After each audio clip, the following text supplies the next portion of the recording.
para sa iisang Diyos. Naparito ang anak ng tao upang maglingkod at hindi upang paglingkuran. Halina't magsilapit. Kayong may mabibigat na dalahin at kayo bibigyan ko ng kapahingahan. Sinasabi ko sa inyo, anuman ang ginagawa ninyo sa pinakamalit ninyong kapatid, ay ginagawa ninyo sa akin.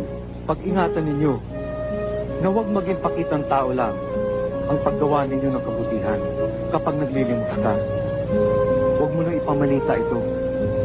Katulad ng mga ginagawa ng mga mapagkunwari sa sinagoga at sa mga lansangan. Kapag tumutulong ka sa mahihirap, huwag mo na ipaalam to kahit sa pinakamatalik mong kaibigan. At gagantihan ka ng iyong ama na nakakakita ng kabutihang ginagawa mo ng lihim.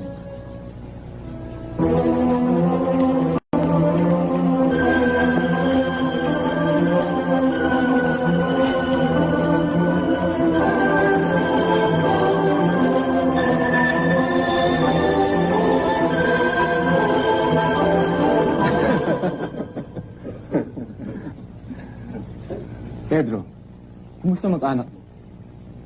Ang huling dalaw ko po sa kanila, Panginoon, ay may sakit po sa bunso. Mabuti na ang lagay niya ngayon. At malakas na siyang kumain, Manong. Mabuti naman.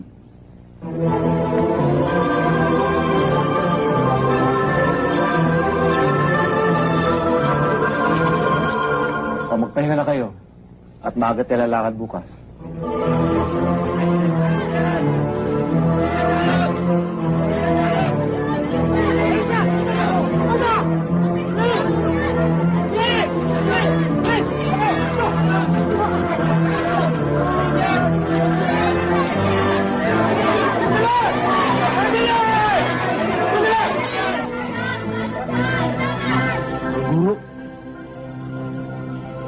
Tama. Pag nagkamali ng sagot, nagtaas na tayo laban sa kanya. Guro, kayo ang higit na nakakaintindi batas. Ang babaeng ito ay nahuli namin sa akto. Siya ay nakikapit sa hindi niya kasawa. Hindi ba nararapat lamang na siya ay pukulin hanggang sa mamatay?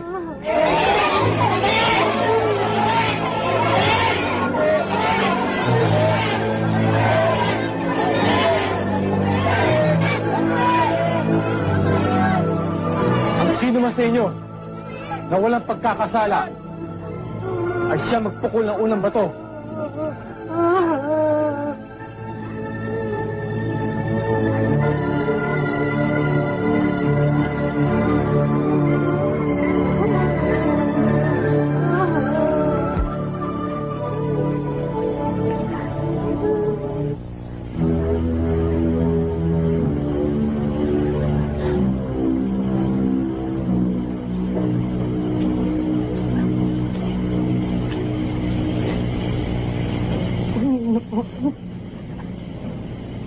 Kasala po ako.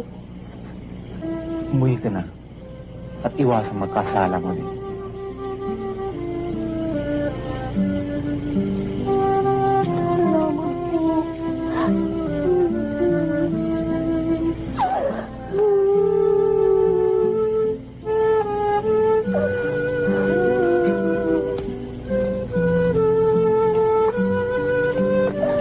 Hindi lamang ang Jesus na yan ang dapat itakwil ng simbahan, kundi pati ang kanyang mga alagad na nagkakalato na siya ang Mesiyas.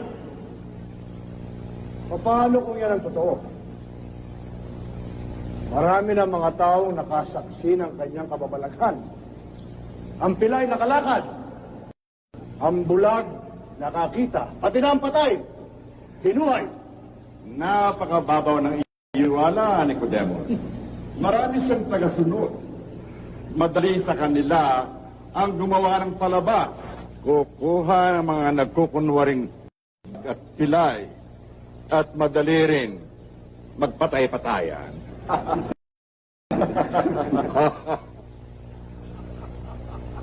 Pero nakasulat na ang Diyos ay magpapadala sa atin ng Mesiyas.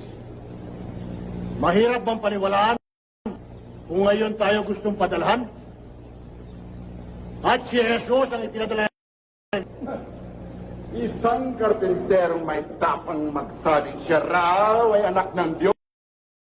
Tama sa isang karpintero. Si Haring David nga, nagsimulang isang pastol.